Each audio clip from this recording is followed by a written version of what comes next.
चैतन्यानंद पर कोर्ट ने फैसला सुरक्षित रख लिया है। दिल्ली का वो बाबा जिस पर कई आरोप हैं, धोखाधड़ी मामले में कोर्ट ने फैसला सुरक्षित रखा है। पटियाला हाउस कोर्ट में मामले की सुनवाई हुई है। चैतन्यानंद पर वित्तीय धांधली का आरोप है, धोखाधड़ी का 20 करोड़ वसूलना है, यह कहना है पुलिस का। दिल्ली के पटियाला हाउस कोर्ट में सुनवाई हुई और मामले में फैसला सुरक्षित रख लिया गया है।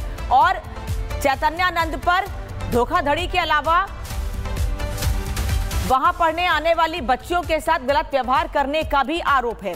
और यही वजह है कि अब वित्तीय लेन देन के मामले में, वित्तीय धोखाधड़ी के मामले में फिलहाल केस दर्ज किया गया है। और अब केस दर्ज करने के बाद पुलिस जब कोर्ट पहुंची तो कोर्ट ने फैसला सुरक्षित रख लिया है।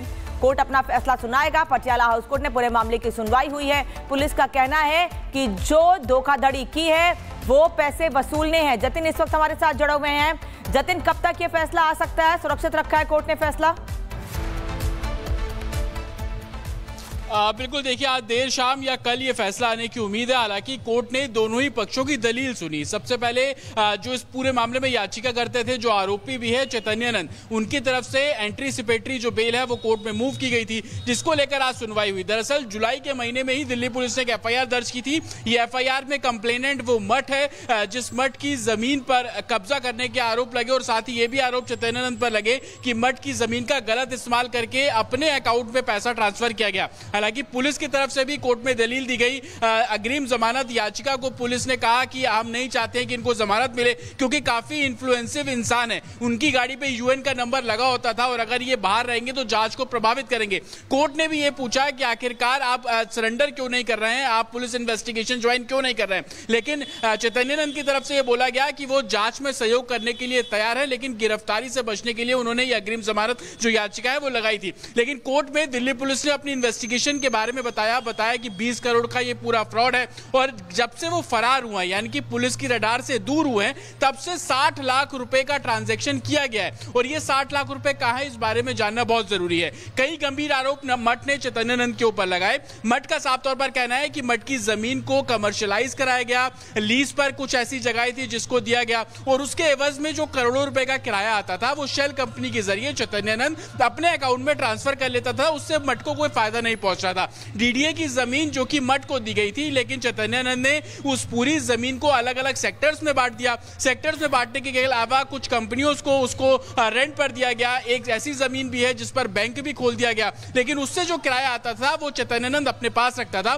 तो इस तरीके के करप्शन के आरोप लगाए हैं। मठ ने उस बैंक अकाउंट की डिटेल्स में दिल्ली पुलिस को दी है, जिसमें कितना पैसा आया और कितना पैसा किस किस तारीख को निकला, वो तमाम जानकारी दी गई है। पुलिस का कहना है कि यह वित्तीय घाटा है और इसको लेकर जो तमाम पहलुओं पर इन्वेस्टिगेशन की जा रही है। मठ की तरफ से यह भी बोला गया कि चैतन्यानंद के अकाउंट को फ्रीज किया जाए। इसको लेकर दिल्ली पुलिस ने कोर्ट में यह जवाब दिया कि उन्होंने बैंक को तमाम जो जानकारी कंप्लेंट के बारे में, FIR के बारे में दी गई है और ये सारा जो काम है इन प्रोसेस है। लेकिन सबसे बड़ी बात कि जब से चैतन्यानंद पुलिस की रडार से दूर है, उस दौरान 60 लाख रुपए उन्होंने निकाले। उस 60 लाख रुपए का क्या कुछ किया, ये अभी इन्वेस्टिगेशन का हिस्सा है। हालांकि धन्यवाद जतिन आपका इस जानकारी के लिए। और पुलिस ये चाहती है कि ज्यादा से ज्यादा रिमांड मिल सके चैतन्यानंद की, जिससे जो वसूली है वो की जा सके पैसों की। वहीं दिल्ली में छात्राओं से छेड़खानी के मामले में आरोपी चैतन्यानंद सरस्वती का काला सच अब परत दर परत सामने आ रहा है। ये सच हैरान करने वाला है, क्योंकि चैतन्यानंद का ये गंदा खेल नया नहीं है। साल 2016 में भी उस पर छात्रा ने छेड़खानी का आरोप लगाया था और उसको लेकर भी कई हैरान करने वाले खुलासे हुए हैं। रिपोर्ट दिखाते हैं आपको।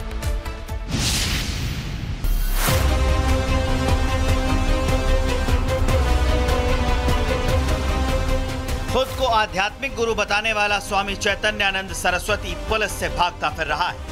दिल्ली के Sharda institute of Indian management and research institute में छात्राओं से छेड़छाड़ और यौन उत्पीड़न मामले की जांच जैसे जैसे आगे बढ़ रही है, वैसे वैसे चैतन्यानंद के पाखंड का पूरा सच सामने आ रहा है। अब खुलासा हुआ है कि ये गंदा खेल वो आज से नहीं, सालों पहले से खेलता आ रहा है। साल 2016 दिल्ली की एक छात्रा ने चैतन्यानंद पर छेड़छाड़ का आरोप लगाया और पुलिस ने शिकायत दर्ज कराई। FIR के मुताबिक पीड़ित छात्राओं को कमरे में बंद रखता था, रात में कॉल कर गंदी बातें करता था, बेबी और स्वीट गर्ल कहकर बुलाता था। हॉस्टल में पीड़ित छात्रा को अकेला रखा, दूसरी छात्राओं को बात करने पर डांटता था। पीड़िता ने यह भी बताया कि चैतन्यानंद ने उस पर मथुरा ट्रिप पर चलने का दबाव बनाया, लेकिन डर के मारे उसके बिना बैग और डॉक्यूमेंट्स के भागकर अपनी जान बचाई। घर पहुंचने के बाद भी चैतन्यानंद के लोग उसके पीछे पहुंच गए। आखिरकार पीड़िता के पिता को ही अपनी बेटी को भगाकर उसे बचाना पड़ा। एक बात तो साफ हो गई कि चैतन्यानंद का ये गंदा खेल नया नहीं है। सालों से वो छात्राओं के साथ ऐसा कर रहा था। फिलहाल पुलिस कई राज्यों में रेड कर रही है, लेकिन चैतन्यानंद अभी भी फरार है। धर्म का चोला ओढ़कर चैतन्यानंद ने सालों तक मासूम छात्राओं की जिंदगी के साथ खेला। 2016 की एफआईआर से लेकर आज तक उसकी काली करतूतें बदली नहीं। फर्क सिर्फ इतना है कि अब उसका पाखंड बेनकाब हो चुका है। लेकिन बड़ा सवाल है कि कब तक ऐसे ढोंगी शिक्षा और आस्था के नाम पर मासूम बच्चियों को अपना शिकार बनाते रहेंगे। Bureau report, Republic Bharat. Chaitanyananda पर कोर्ट ने फैसला सुरक्षित रख लिया है। दिल्ली का वो बाबा जिस पर कई आरोप हैं। धोखाधड़ी मामले में कोर्ट ने फैसला रखा है। पटियाला हाउस कोर्ट में मामले की सुनवाई हुई है।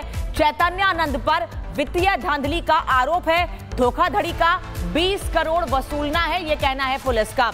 दिल्ली के पटियाला हाउस कोर्ट में सुनवाई हुई और मामले में फैसला सुरक्षित रख लिया गया है। और चैतन्यानंद पर धोखाधड़ी के अलावा वहां पढ़ने आने वाली बच्चियों के साथ गलत व्यवहार करने का भी आरोप है। और यही वजह है कि अब वित्तीय लेन देन के मामले में, वित्तीय धोखाधड़ी के मामले में फिलहाल केस दर्ज किया गया है। और अब केस दर्ज करने के बाद पुलिस जब कोर्ट पहुंची तो कोर्ट ने फैसला सुरक्षित रख लिया है। कोर्ट अपना फैसला सुनाएगा। पटियाला हाउस कोर्ट ने पूरे मामले की सुनवाई हुई है। पुलिस का कहना है कि जो धोखाधड़ी की है वो पैसे वसूलने हैं। जतिन इस वक्त हमारे साथ जुड़े हुए हैं। जतिन, कब तक ये फैसला आ सकता है? सुरक्षित रखा है कोर्ट ने फैसला? बिल्कुल, देखिए आज देर शाम या कल ये फैसला आने की उम्मीद है। हालांकि कोर्ट ने दोनों ही पक्षों की दलील सुनी। सबसे पहले जो इस पूरे मामले में याचिका करते थे, जो आरोपी भी है चैतन्यानंद, उनकी तरफ से एंट्रीसिपेटरी जो बेल है वो कोर्ट में मूव की गई थी, जिसको लेकर आज सुनवाई हुई। दरअसल जुलाई के महीने में ही दिल्ली पुलिस ने एक एफआईआर दर्ज की थी। ये एफआईआर में कंप्लेनेंट वो मठ है जिस मठ की जमीन पर कब्जा करने के आरोप लगे और साथ ही ये भी आरोप चैतन्यानंद पर लगे कि मठ की जमीन का गलत इस्तेमाल करके अपने अकाउंट में पैसा ट्रांसफर किया गया। हालांकि पुलिस की तरफ से भी कोर्ट में दलील दी गई। अग्रिम जमानत याचिका को पुलिस ने कहा कि हम नहीं चाहते हैं कि इनको जमानत मिले, क्योंकि काफी इन्फ्लुएंसिव इंसान है। उनकी गाड़ी पे यूएन का नंबर लगा होता था और अगर ये बाहर रहेंगे तो जांच को प्रभावित करेंगे। कोर्ट ने भी ये पूछा कि आखिरकार आप सरेंडर क्यों नहीं कर रहे हैं, आप पुलिस इन्वेस्टिगेशन ज्वाइन क्यों नहीं कर रहे हैं। लेकिन चैतन्यानंद की तरफ से यह बोला गया कि वो जांच में सहयोग करने के लिए तैयार है, लेकिन गिरफ्तारी से बचने के लिए उन्होंने ये अग्रिम जमानत जो याचिका है वो लगाई थी। लेकिन कोर्ट में दिल्ली पुलिस ने अपनी इन्वेस्टिगेशन के बारे में बताया कि 20 करोड़ का ये पूरा फ्रॉड है और जब से वो फरार हुआ है, यानी कि पुलिस की रडार से दूर हुए हैं, तब से 60 लाख रुपए का ट्रांजैक्शन किया गया है। और ये 60 लाख रुपए कहां है, इस बारे में जानना बहुत जरूरी है। कई गंभीर आरोप मठ ने चैतन्यानंद के ऊपर लगाए। मठ का साफ तौर पर कहना है कि मठ की जमीन को कमर्शियलाइज कराया गया, लीज पर कुछ ऐसी जगह थी जिसको दिया गया और उसके एवज में जो करोड़ों रुपए का किराया आता था वो शेल कंपनी के जरिए चैतन्यानंद अपने अकाउंट में ट्रांसफर कर लेता था। उससे मठ को कोई फायदा नहीं पहुंच रहा था। डीडीए की जमीन जो कि मठ को दी गई थी, लेकिन चैतन्यानंद ने उस पूरी जमीन को अलग अलग सेक्टर्स में बांट दिया। सेक्टर्स में बांटने के अलावा कुछ कंपनियों को उसको रेंट पर दिया गया। एक ऐसी जमीन भी है जिस पर बैंक भी खोल दिया गया, लेकिन उससे जो किराया आता था वो चैतन्यानंद अपने पास रखता था। तो इस तरीके के करप्शन के आरोप लगाए हैं। मठ ने उस बैंक अकाउंट की डिटेल्स में दिल्ली पुलिस को दी है, जिसमें कितना पैसा आया और कितना पैसा किस किस तारीख को निकला, वो तमाम जानकारी दी गई है। पुलिस का कहना है कि यह वित्तीय घाटा है और इसको लेकर जो तमाम पहलुओं पर इन्वेस्टिगेशन की जा रही है। मठ की तरफ से यह भी बोला गया कि चैतन्यानंद के अकाउंट को फ्रीज किया जाए। इसको लेकर दिल्ली पुलिस ने कोर्ट में यह जवाब दिया कि उन्होंने बैंक को तमाम जो जानकारी कंप्लेंट के बारे में, एफआईआर के बारे में दी गई है और ये सारा जो काम है इन प्रोसेस है। लेकिन सबसे बड़ी बात कि जब से चैतन्यानंद पुलिस की रडार से दूर है, उस दौरान 60 लाख रुपए उन्होंने निकाले। उस 60 लाख रुपए का क्या कुछ किया, ये अभी इन्वेस्टिगेशन का हिस्सा है। हालांकि धन्यवाद जतिन आपका इस जानकारी के लिए। और पुलिस ये चाहती है कि ज्यादा से ज्यादा रिमांड मिल सके चैतन्यानंद की, जिससे जो वसूली है वो की जा सके पैसों की। वहीं दिल्ली में छात्राओं से छेड़खानी के मामले में आरोपी चैतन्यानंद सरस्वती का काला सच अब परत दर परत सामने आ रहा है। ये सच हैरान करने वाला है, क्योंकि चैतन्यानंद का ये गंदा खेल नया नहीं है। साल 2016 में भी उस पर छात्रा ने छेड़खानी का आरोप लगाया था और उसको लेकर भी कई हैरान करने वाले खुलासे हुए हैं। रिपोर्ट दिखाते हैं आपको।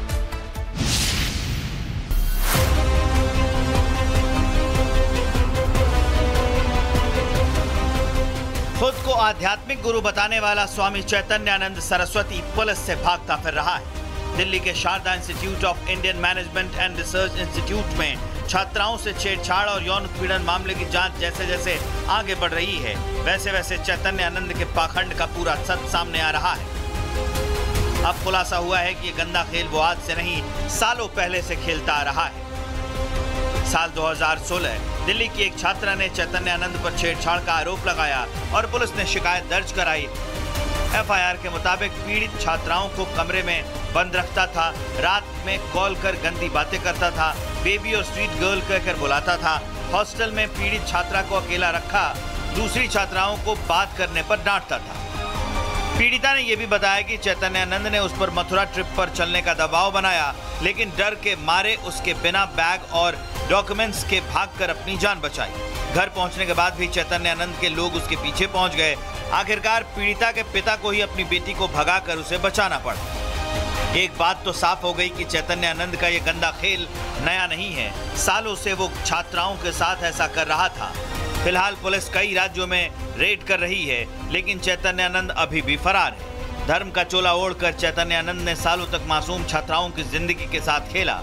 2016 की एफआईआर से लेकर आज तक उसकी काली करतूतें बदली नहीं। फर्क सिर्फ इतना है कि अब उसका पाखंड बेनकाब हो चुका है। लेकिन बड़ा सवाल है कि कब तक ऐसे ढोंगी शिक्षा और आस्था के नाम पर मासूम बच्चियों को अपना शिकार बनाते रहेंगे। Bureau report, Republic Bharat.